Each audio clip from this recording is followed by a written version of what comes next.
But we are going to begin with the very latest on that iconic Canadian retailer. Hudson's Bay is planning to sell more than 24 of its store leases to a billionaire mall owner based in British Columbia. Now, Ruby Liu says she wants to launch a new, modern department store. The company is seeking court permission for Liu to take over a group of those properties that the Bay and its sister store, Saks, leased in British Columbia, Alberta, and in Ontario. Hudson's Bay filed for creditor protection back in March and is in the process of liquidating all of its stores. The deal still has to go through court approval.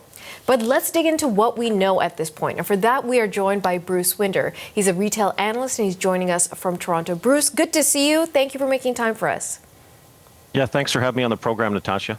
Okay, Bruce, let's begin with Ruby Liu 101. Who is this woman? How did she become a billionaire? And what's the deal here?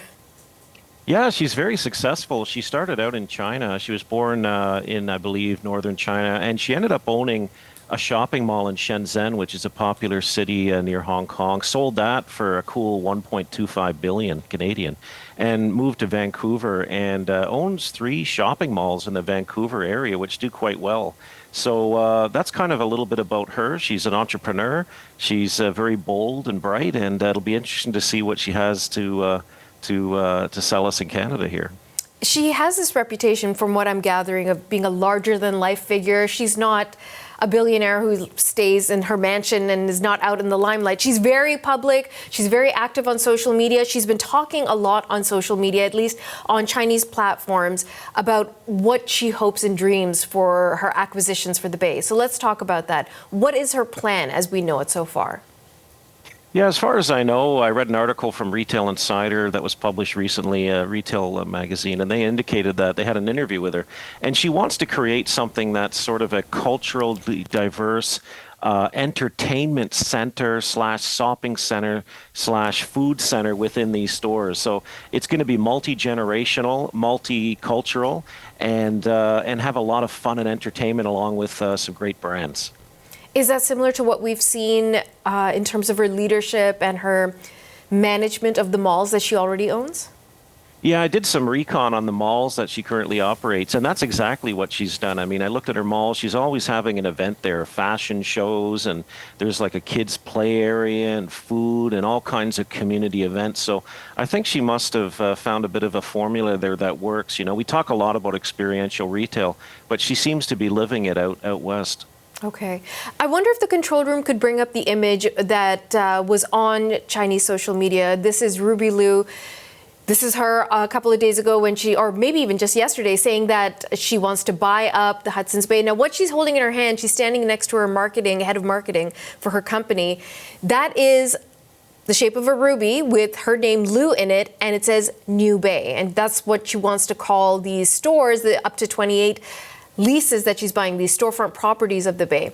Now, the intellectual property, which was the Hudson's Bay Company, has been bought up by Canadian Tire.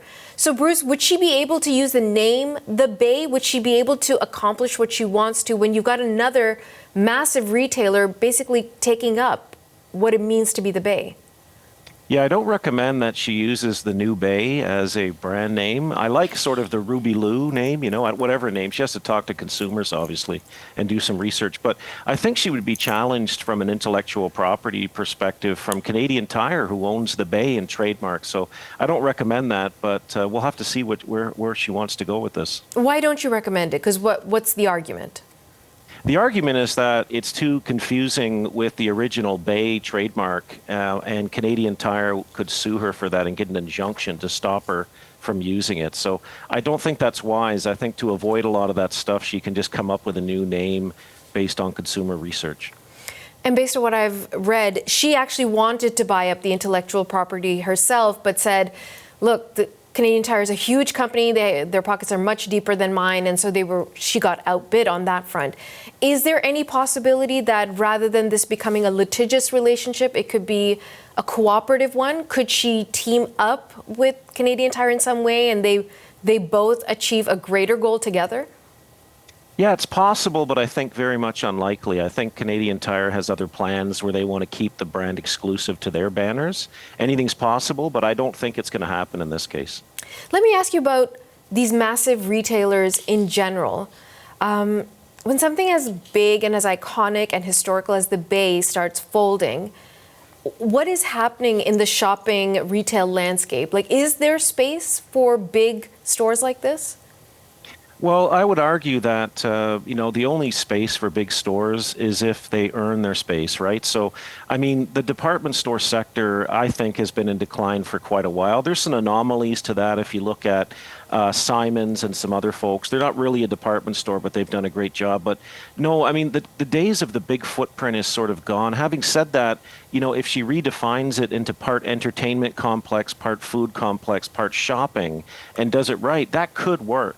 So never say never. Retail could use a little bit of new thinking and innovation in Canada. So I'm excited to see what she comes up with. And do you see any obstacle to the court approving her request to buy up these leases?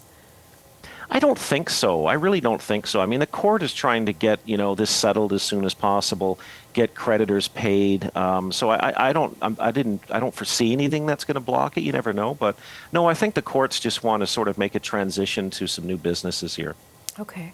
I usually walk through what is left of the Bay on my walks home, and it's pretty depressing because just seeing so many empty shelves, it just looks like a scavenger hunt at this point. So how soon, if she gets these properties in those various locations that she's interested in, could we start seeing life again and seeing that space being revitalized? Yeah, it's a great question. I'm not really sure. I mean, one would think that she might try to do something for the fall of this year, like November or December, but that's pretty tight. Those timelines are incredibly tight. It might realistically be more in 2026 when she opens the stores. Okay, we'll see how things develop. Bruce Winder, thank you so much for your time, sir. Thanks, Natasha. Have a great day. You too.